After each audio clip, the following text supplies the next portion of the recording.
안녕하세요. 맷셀퍼입니다. 오늘은 지금 이제 저번 시간에 이어서 진도를 나갔는데, 저번 시간에 제가 약간 강의를 하다가 빠뜨린 부분이 있어서 그 부분을 잠깐 수정하고 가겠습니다. 저번 시간에 뒷부분쯤에 x 플러스 5가 8보다 크다. 그럼 무조건 성립해.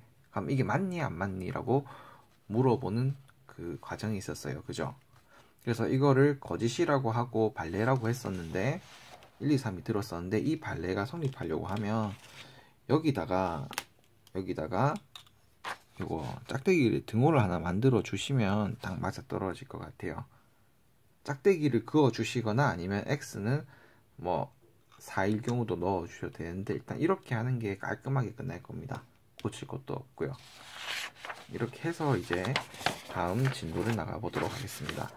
이번 진도는 이제 어디서 시작하냐면 모든이라는 말이랑 어떤이라는 말이 들어가는 것 때문에 학생들이 많이 틀려요. 생각보다.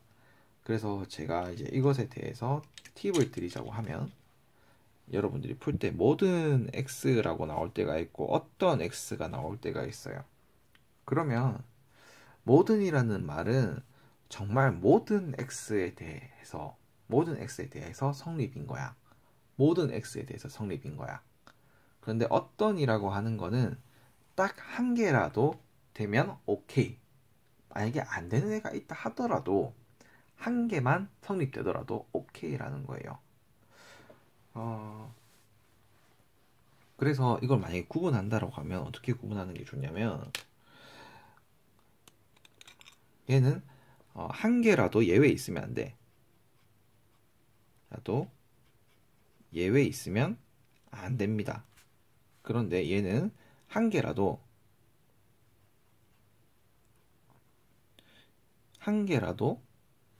예외 오케이입니다. 예외 있어도 됨.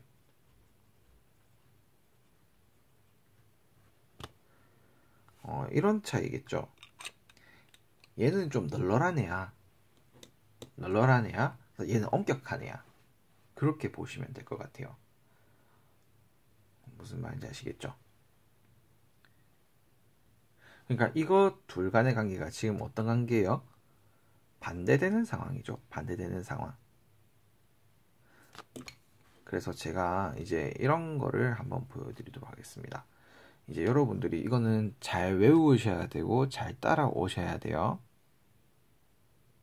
이 부분을 좀 틀려가지고 고생하는 학생들이 많더라고요. 조건 P에서요. P에 대해서 1번 명제 모든 X에 대해 이제 PX다 라고 나와 있어요. 그럼 이거에 대한 부정은 이제 어떻게 되냐? 이것에 대한 부정 어떻게 될 것 같아요? 잘 봐두셔야 돼요. 어떤 x에 대해 not px다. 이렇게 됩니다. 모든이 어떤으로 바뀌고 px가 not px로 바뀝니다. 그래서 이거 하나만 바뀌면 되는 게 아닌 거야. 이거 하나만 바뀌면 되는 게 아닌 거야. 둘 다 바뀌어야 되는 거야. 그러면 반대로 생각해보면 어떤 x에 대해서 또 한번 써볼게요. 어떤 x에 대해 px다. 그럼 이거에 대한 부정은 뭐니? 라고 물으면 이것에 대한 부정은 뭐니? 라고 물으면 이제 어떻게 바뀔까요? 모든 x에 대해 not px다 가 되겠죠. 그럼 이것에 대해서 부정은 뭐니? 라고 물으면 당연히 이게 부정이죠. 이것에 대해서 부정이 뭐니? 라고 하면 당연히 이거겠죠. 그죠? 그래서 요 과정도 넣어주면 뭐 좋을 것 같네요. 자, 그 다음에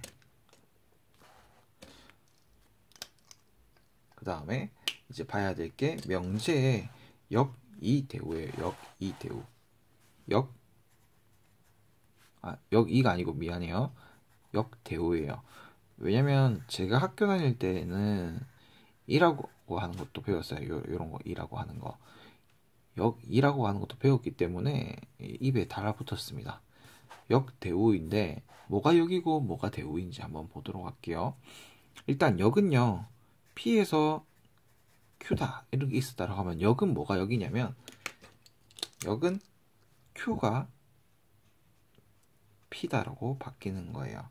만약에 이게 가정이고 결론이었으면 결론이 가정이 되는 이런 거겠죠.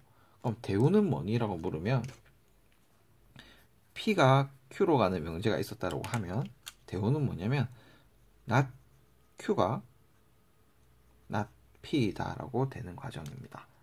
not P가 not Q이다라고 되는 과정이에요. 그러니까 자리가 일단 바뀌고 이렇게 반대가 되는 그런 거죠.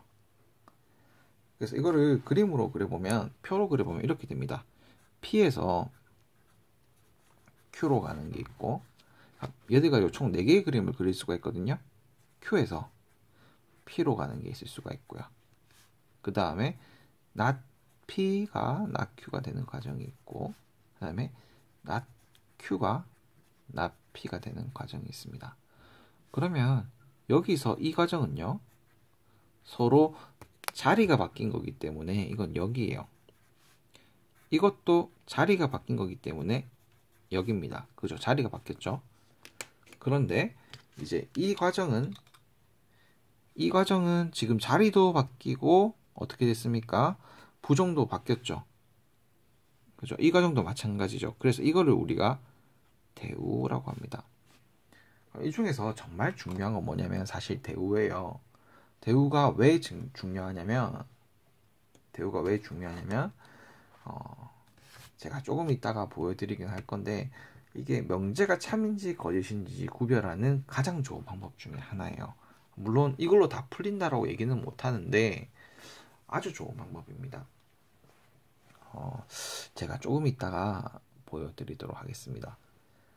그리고 일단 여기서 제가 이런 걸 먼저 쓰고 가겠습니다. 명제가 있는데 PQ가 참이면 대우도 대우인 이거죠. not Q이면 not P다도 참이에요. 그럼 반대로 이게 거짓이면 P입니다. P. 이게 거짓이면 이것도 거짓이 되게 됩니다. 왜 그러냐라고 물으면 논리적인 면에서 그렇게 될 수밖에 없어요. 논리적인 면에서. 어떻게 예를 들면 될까요? 이렇게 해볼게요. 사람은 죽는다라고 해보겠습니다. P가 사람입니다. Q가 죽는다입니다. 그러면 이제 대우를 써볼게요. 죽지 않으면이 되겠죠. 죽지 않으면 사람이 아니다. 맞는 거죠. 안 죽고 사는 사람은 없으니까. 그러니까 이건 오케이가 되는 거예요. 간단하죠. 근데 이 부분들이 지금 머릿속에서 막 물음표를 그리는 학생들이 있을 수가 있어요. 그럼 이 학생들 같은 경우에는 지금 어떻게 해야 되냐? 계속 공부하셔야 돼요. 너무 뻔하지만 계속 공부를 해가지고 이해력을 좀 확장시키셔야 돼요. 지금 이 내용이 명제가 지금 수학적인 내용이라고 하기보다는 어떻게 보면 논리적인 면이랑 가까운데 약간 어릴 때 독서 습관이 좀 많이 안 되어 있거나 자기가 생각하기에 내가 상대방의 말을 이해하기가 조금 힘들어 라는 분이라든지 아니면 좀 가끔 눈치가 없다라는 소리 듣는 학생들 뭐 이런 경우에 이게 처음에 좀 바로 와닿지 않는 경우가 많더라고요. 그래서 이런 것 제가 지금 설명했던 내용들에 대해서 곰곰이 한번 생각해보고 다시 들어보고 이제 이걸 좀 깨우치셔야 돼요. 그런데 이제 이게 자기가 생각하는 게 맞는지 안 맞는지 확인하기 위해서 저한테 댓글을 달아주시거나 유튜브로 아니면 제 블로그 있죠? 그쪽에다가 방명록으로 남겨주시면 여러분들이 생각하는 이런 어떤 명제에 대해서 저한테 한번 알려봐 주세요. 그러면 이게 맞는가요? 틀린가요? 라고 여러분들이 물어보면 제가 정확하게 이거는 그래 좋은 예인 것 같아. 근데 이거는 좀 안 좋은 것 같아 라고 얘기를 해드릴게요. 그래서 그런 걸로 좀 충분히 연습을 하셔야 돼요. 이 부분은 정말 수학책에서도 간단하게 표현이 되어 있거든요. 교과서에서. 그런데 굉장히 중요한 논리로 작용하기 때문에 여러분들이 좀 주의하셔야 되는 부분입니다. 자, 그 다음에 이제 이런 명제들을 우리가 명제들을 증명을 해야 돼요. 진짜인지 아닌지 뭐 이런 거. 명제의 증명. 일단 1번이 아까 전에 얘기했던 대로 대우를 통해서 증명할 수가 있습니다. 대우를 통해서 증명할 수가 있어요. 그래서 이렇게 되겠죠. 만약에 명제가 참인 걸 증명하고 싶어. 그러면 P가 Q일 때 이거를 이제 참인 걸 증명하고 싶으면 not Q는 not P야 라고 증명해주면 된다는 얘기죠. 쌤 이거를 왜 이렇게 해요? 라고 물으면 제가 설명해 줄 수 있는 거는 이게 사실인지 아닌지 구분하기 힘들 때가 있어요. 그럴 경우는 이렇게 뒤집어 주면 편합니다. 어떤 경우가 그래요? 라고 물으면 사실 저도 지금 바로 탁탁 집어서 얘기는 못하겠어요. 왜냐면 사람에 따라서 이게 편할 때도 있고 저게 편할 때도 있고 그렇기 때문에 또 이제 문제가 일부러 또 이런 걸 찾는다라고 하면 또 굉장히 또 복잡해질 수가 있어요. 지금 이 수업 시간이. 그래서 이런 방법이 있구나. 그래서 명제가 참인지 아닌지 할 때는 이렇게 하면 되겠구나 하면 되는 거고요. 그 다음에 2번이 뭐냐면 기류법이에요. 기류법이 뭐냐면 명제가 참인 걸 증명할 때요. 이렇게 하는 거야. 일단 먼저 명제나 혹은 결론을요. 명제나 결론을 부정을 한 다음에 뭘 하냐면 모순 발견하는 거예요. 그러면 뭐가 되냐면 부정을 한 다음에 모순이 발생하면은 명제가 참인 걸 알 수 있어요. 이게 무슨 말일까? 예를 들면 이런 거예요. 어떤 교과서들에서 많이 쓰는 예시인데 루트 2가 무리수라고 하는 것을 우리가 증명하고 싶은 거야. 그러면 기류법으로 쓰면 어떻게 되냐면 루트 2가 유리수다라고 해석하는 겁니다. 무리수의 반대인 유리수. 그럼 유리수라고 하면은 어떤 일이 발생했을 때 그 모순이 생길 수가 있어요. 그럼 이 모순을 가지고 보면은 유리수라고 해서 보면 모순이 생긴다고 하면은 결국에는 루트 2는 뭐라고 나올까요? 무리수다라고 해서 결론이 나올 겁니다. 왜냐하면 유리수가 아니기 때문에 무리수다라는 결론이 나오는 거예요. 이 증명 과정에 대해서는 그 교과서들이나 각종 문제집들에서 가끔 이제 증명을 해주기 때문에 제가 뭐 딱히 해주지는 않겠습니다. 이 과정이 뭐 이렇게 요 루트 2를 증명하는 과정이 매우 중요한 과정은 아니기 때문에. 그런데 학생들 같은 경우에는 이제 어떤 방식으로 해서 증명을 해나가는지 꼭 교과서 증명 과정을 좀 외우지는 않더라도 반드시 이해하고 넘어가셔야 돼요. 증명 과정을. 이렇게 방법을 써서 이게 이렇다. 이렇게 방법을 쓸 수도 있구나. 왜냐면 여러분들이 나중에 뭘 칠 수가 있냐면 시험 칠 때 서술형이라고 하죠. 그죠? 서술형. 그래서 이런 걸 할 수가 있기 때문에 일단 연습은 해주셔야 됩니다. 그 다음에 3번이 뭐냐면 발레찾기란다. 3단 논법이에요. 3단 논법. 3단 논법이 뭡니까? 라고 물으면 제가 굉장히 좋아하는 논법이긴 한데 이런 거예요. P가 Q다. 이게 참이고 그 다음에 Q가 R이다가 참이면 뭐가 되냐면 P가 R이다는 것도 참이다 라는 거예요.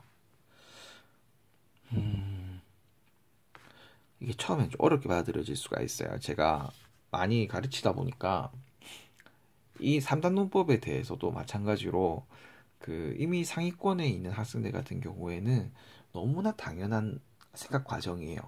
너무나 당연한 생각 과정이야. 그런데 한 중위권만 된다 하더라도 한 4등급? 3등급? 그 정도만 된다 하더라도 처음에 요 3단 논법을 처음에 공부하게 될 때는 이게 무슨 소리야? 왜 굳이 이렇게까지 해야 돼? 라고 생각을 하더라고요. 근데 그런 학생들의 얘기를 들어보면 좀 말해서 원인과 결과가 없어요. 그러니까 말싸움할 때 얘네들은 지는 타입이야. 산단논법이 어떤 건지 제가 한번 예를 보여주면요. 이런 거예요. 나는 이 P겠죠. 그죠? 돈이 많다라고 할게요. 돈이 많다. 그러면 Q는 뭐냐면 이제 Q가 지금 돈이 많다죠. 돈이 많으면 기분이 좋다.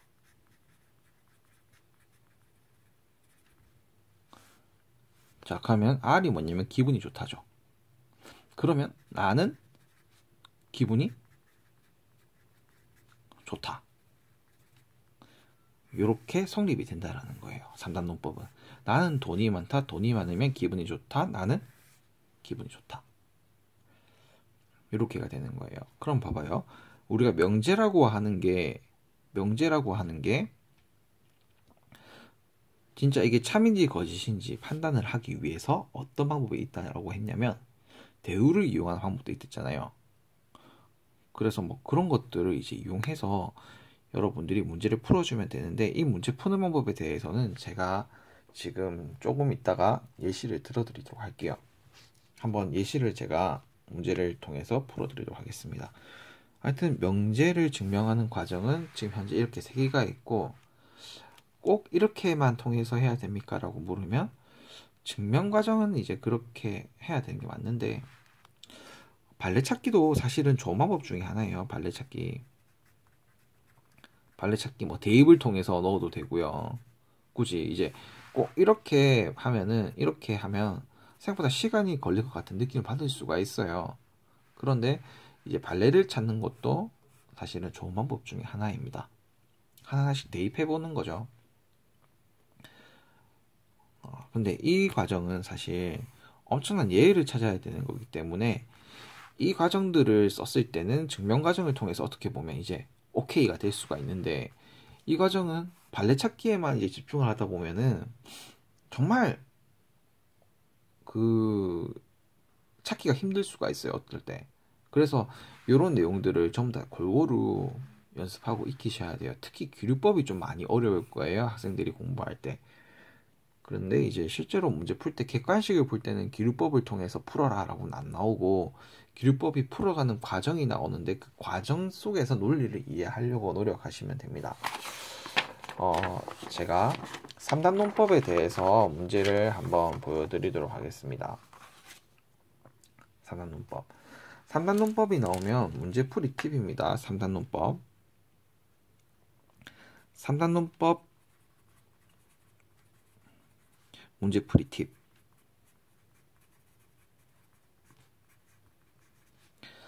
3단 논법은 이제 제가 계속 경험해 보니까 문제가 정말 쉽게 나와요. 쉽게 나오는데 계속 학생들이 3단 논법에 대해서 선생님 저 어려워요 라고 하는데 어렵다고 생각하는 건 저는 생각을 안 합니다 라는 거예요. 제가 그냥 심한 말 하는 게 아니고 수학 선생님이라고 해서 수학이 쉽다 이렇게 얘기하는 게 아니고 정말 쉬운 과정인데 그러니까 귀찮은 과정이 아닌데 학생들이 손가락 움직이는 걸 귀찮아하다 보니까 선생님 어려워요 돼버리는 거예요. 이게 3단 논법이. 문제풀이 팁은 뭐냐면 문제에서 참이라고 주는 참이라고 주는 명제가 있어요. 참이 명제가 있어요. 그럼 이거를 전부 다 대우로 바꾸세요. 그럼 대우도 뭐가 됩니까? 참이 돼요. 자, 그럼 어떻게 되냐면 문제에서 보통 참인 명제를 2개 줍니다. 문제에서. 그러면 대우도 몇 개 만들어지냐면 2개가 만들어져요.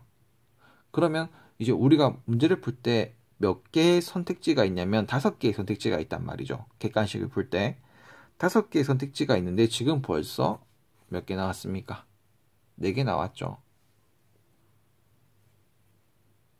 제가 일단 보여드리도록 하겠습니다. 봐봐요. 문제에서 예를 들어서 P가 Q 이거 오케이. 그 다음에 Q가 not R이라고 줬어요. 그럼 문제에선 이렇게 준 거야. 문제에선 참이라고 줬습니다. 문제에선 참이라고 줬어요. 이게 그러면 내가 이제 구할 수 있는 건 어떤 게 있냐면 일단 P가 Q이고 Q가 not R이기 때문에 3단 논법 때문에 뭘 할 수가 있냐면 P이면 not R이다까지 알 수가 있어요. 요까지가 지금 결론이죠. 그럼 여기서 또 이제 우리가 알 수 있는 게 뭐냐면 대우도 참이겠죠. not Q이면 not P다. 또 알고 있고 이 경우로 봤을 때 우리가 대우를 통해서 본다라고 하면 R이면 어떤 것도 알 수 있어요. not Q이다까지 알 수 있습니다. 그러면 또 이 경우로 한 번 더 보면요. R이면 not Q이고 그죠? not Q이면 not P라고 하는 것까지 알 수가 있었습니다. 그러니까 R이면 뭐도 알 수 있다? not P다까지도 알 수 있었던 거예요. 그러면 지금 우리가 찾았던 게 원래 줬던 뭐라고 해야 될까? 원래 줬던 문제에서 4개나 지금 찾을 수가 있었잖아요. 물론 이거를 뒤집어도 되는 거죠. 대우로. 그죠? 그럼 벌써 4개가 나왔으니까 이 중에서 이제 아닌 걸 고르면 되는 거예요. 문제 풀 때. 그러니까 맞는 것끼리만 탁탁 고르다 보면 아닌 게 딱 1개 남기가 되거든요. 그래서 이거를 여러분들이 좀 잘 구분해 주셔야 됩니다. 아시겠죠? 그래서 3단 논법 같은 경우는 여러분들이 이렇게 체크만 해주시면 돼요. 처음에 딱 주어진 문장에서 3단 논법 한번 이어주고 그 다음에 뭘 해주면 되냐면 거기에 대해서 대우만 찾아주고 그런 다음에 한 번 더 이어주고 그러면 돼요. 그런데 이 과정이 조금 학생들이 어려워하는 경우가 많아서 꼭 제가 손을 써서 이용해라고 하고 싶어요. 한 번 더 제가 예시를 들려드리도록 하겠습니다. 이제 간단한 걸로 더 간단한 걸로 가볼게요. P이면 Q이고 Q이면 R이다 라고 하는 게 있다 쳐요. 그러면 여러분들이 얻을 수 있는 거 여기서 통해서 얻을 수 있는 거는 P이면 R이다까지는 기본적으로 얻을 수가 있습니다. 이게 명제죠. 참인 명제죠. 그러면 여기에 대해서 대우를 구하면 not R은 not P다까지 일단 구할 수가 있어요. 그럼 이것도 지금 이제 세트로 지금 얻어진 거네요. 그 다음 여기서도 대우를 통하면 not Q는 뭐로 알 수 있습니까? not P다도 알 수 있고요. 이걸로 통해서 뭘 알 수 있습니까? not R은 not Q다도 알 수 있습니다. 그러면 벌써 4개가 다 나온 거죠. 그죠? 그럼 얘를 통해서도 뭘 만들 수 있냐면 다시 얘를 만들 수도 있죠. not R은 not Q면 not Q는 not P면 not R은 not P가 되죠. 그러니까 그게 요거죠. 그죠? 그럼 또 요걸 통해서 요걸 또 알아낼 수가 있네요. 요 4개는 무조건 알 수가 있다는 거예요. 요 2개를 통해서. 꼭 이거는 여러분들이 익혀 두셔야 하는 그 논리 과정이에요. 논리 과정. 꼭 잘 학습하시길 바랍니다. 제가 아까 전에 들었던 나는 돈이 많다, 돈이 많으면 행복하다. 이거 가지고 한번 예시를 들어드리면 이렇게 보면 될 것 같아요. 나는 돈이 많다. 돈이 많으면 행복하다. 그럼 나는 행복하다까지 나왔죠. 그러면 행복하지 않으면 내가 아니야. 맞죠? 왜냐면 난 행복하다고 했기 때문에. 그 다음에 이거 같은 경우에는 돈이 없으면 내가 아니야 라고 합니다. 맞는 말이죠. 왜냐면 난 돈이 많다고 했으니까, 참이라고 했으니까, 참이라고 했으니까. 그 다음에 이거는 뭡니까? 이거는 그거죠. 행복하지 않으면 돈이 없는 거야 라는 거죠. 그러니까 다 이게 참이라고 가정을 했을 때는 다 맞아 떨어진다라는 거예요. 그 다음에 이제 참인 명제를 골라라고 할 때 아까 전에 제가 모든이랑 어떤 때문에 학생들이 많이 좀 틀린다라고 했는데 이 예시들을 한번 보고 가도록 할게요. 자, 어떤 실수 x에 대해서 어떤 실수 x에 대해 x제곱이 1보다 작다라고 얘기가 나왔다 쳐요. 그럼 이게 맞니 안 맞니를 볼 거예요. 그러면 x제곱이 1보다 작을 때가 어떤 때가 있습니까? 실수라고 했죠. 그죠? 실수라는 말도 여러분들이 체크를 해두셔야 돼요. 왜냐면 자연수라고 했을 때는 맞아 떨어지는 게 없어요. 근데 실수라고 하면은 0도 보면 0이 포함되는 거죠. 그죠? 그러면 0일 때 뭐가 됩니까? 오케이죠. 0일 때 오케이네요. 그죠? 0일 때 오케이 맞죠? 0이 들어가면은 1보다 작잖아요. 그러니까 어떤이라는 말이 들어갔기 때문에 이건 여기서 그냥 끝이야. 집어넣어서 대입해서 그냥 끝인 거예요. 그럼 이건 맞는 거다. 그 다음에 어떤 이제는 자연수라고 합니다. 이런 수 체계를 모르면 이 문제는 틀려요. 이런 문제들은 어떤 자연수 x에 대해 x제곱 마이너스 9x 플러스 20 이 0보다 작다라고 할게요. 그러면 이제 여기 지금 뭐가 나왔습니까? 2차 부등식이죠. 2차 부등식이 나왔어요. 그래서 여러분들이 2차 부등식을 모르면 또 문제를 못 풉니다. 제가 그래프로 푸는 방법에 대해서도 한번 보여주고 그 다음에 그냥 부등식 문자로 푸는 방법에 대해서도 보여드리도록 할게요. 일단 얘가 인수분해를 하면은 x-4, x-5가 됩니다. 그리고 이런 표현이 되겠죠. 그럼 일단 제가 그래프로 먼저 표현을 해드리면 4, 5 이렇게 그래프가 그려지는데 2차 방정식이 2차 부등식이 그려집니다. 그런데 지금 여기서 보면 자연수라고 했는데 요 4와 5 사이엔 자연수가 지금 있습니까? 없습니까? 4와 5 사이엔 자연수가 없어요. 그러니까 4와 5 사이에서 0보다 아래에 있는 애가 요 0보다 아래에 있는 애가 요 0보다 아래에 있는 애가 자연수가 없습니다. 그래서 이건 일단 바로 그냥 거짓입니다. 지금 제가 이거 무슨 말 하는지 모르겠다라고 하시는 분들은 2차 함수에 대해서 2차 부등식 간의 관계를 전혀 모르는 분들이라고 여러분들이 아셔야 돼요. 그래서 기본기 강의로 가셔서 진짜 복습을 하셔야 됩니다. 이 부분이 안 되면 나중에 미분도 안 돼요. 아시겠죠? 꼭 학습하셔야 돼요. 그 다음에 이 부분들도 이제 본다라고 하면 이제 문자로 보겠습니다. 문자식으로. 문자 부등식으로 본다라고 하면 요렇게 바뀌죠. 근데 이 사이에는 지금 뭐가 없습니까? 자연수가 없어요. 그죠? 그래서 안 되는 거예요. 그래서 이거는 이제 거짓이라는 거죠. 어떤이라고 했지만 하나라도 말이 되는 자연수가 없네요. 그 다음에 이제 또 이런 것도 보겠습니다. 모든 자연수, 이제 모든이라는 말이 나왔네요. 모든 자연수 x에 대하여 x제곱 플러스 1이 0보다 크다라고 할게요. 이거 참이니 거짓이니를 한번 보면 될 것 같아요. 모든 자연수라고 했죠. 그러면 1도 집어넣고 1도 집어넣고 2도 집어넣고 3도 집어넣어 보세요. 그럼 어떻게 됩니까? 맞죠? 오케이죠. 1 집어넣으면 얼마입니까? 2죠. 2 집어넣으면 얼마예요? 5죠. 무조건 0보다 커요. 그럼 자연수 당연히 자연수 당연히 별표 쳐줘야 되는 게 맞고요. 근데 여기에다 만약에 또 이제 실수라는 말이 들어간다 하더라도, 그죠? 실수라는 말이 들어간다 하더라도 실수의 제곱은 다 얼마예요? 양수죠, 그죠?